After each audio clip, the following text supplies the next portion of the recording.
samo dio petrinjskog Band Aida, s nama jutros ujutro uz CMC. Dečki su napravili pjesmu posvećenu svome gradu, odnosno pjesmu posvećenu potresom pogođenim područjima i na taj način napravili jedno malo dobro djelo.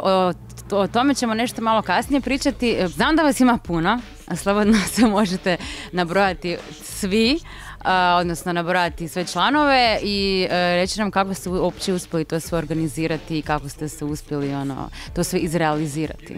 Pa realizacija je došla iz glave našeg Bojana Šeperca, gdje smo složili kod Zorana doma neki refrenić, ali tamo smo stvorili cijelu podlogu, znači glazbeni dio izaranžirali. Taj aranžerski dio smo odradili Saša Pavlović i ja. U vokalima je sudjelovalo 15 do 20 ljudi.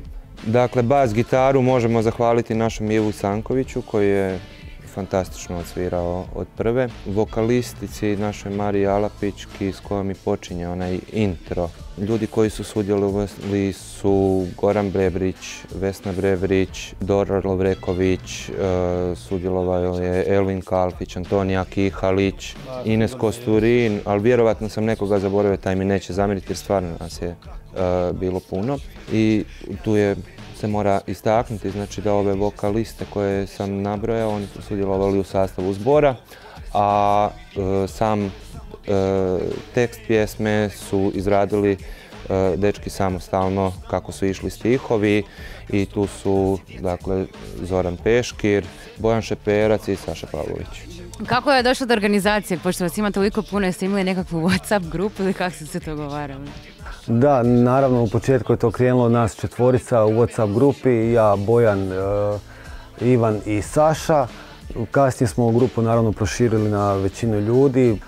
Tu je Ivan Koren, Benjamin Knajs i Marko Matijević sa dronom.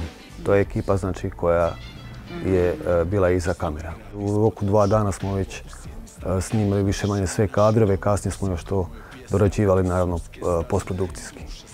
Sav prihod ide udruzi osobama sa invaliditetom koja se zove Mala kuća. Kako napreduje ta akcija? Kad smo i pristupali Maloj kući, rekli njima našu ideju, rekli smo da ne znamo koliko očekujemo i što očekujemo, ali u svakom slučaju da je od srca. U Petrinji ne postoji institucija, ne postoji građanin koji nije nastradao u tom istom potresu i tako da nekoga izolirati nije baš zahvalan posao, s obzirom da oni ne ovise o sredstvima proračunskim nekim, nego isključivo o prihodima roditelja i donacijama sa strane.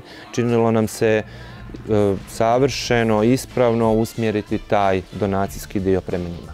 Ukoliko naši gledatelji žele pomoći, kako to mogu napraviti?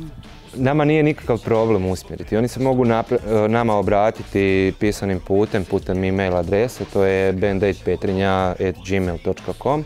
Svako nek izrazi želju kome želi donirati. Da li želi donirati instituciji, da li želi privatnoj osobi. Ono što možemo garantirati je da ćemo ga usmjeriti prema toj osobi, direktno, da neće prolaziti ništa kroz 30 ruku i nestati trag tome, nego će imati figuru i osobu ABC ili instituciju ABC kojoj je pomogao. Mi vam želimo svu sreću dalje i hvala vam što ste došli, što ste bili gosti u našem jutru u CMC, a naše gledatelje pozivamo da podrže akciju jer Petrinja i Banovina ne smiju biti zaboravljene. Sada gledamo njihovu pjesmu Glavu gore. Uživajte.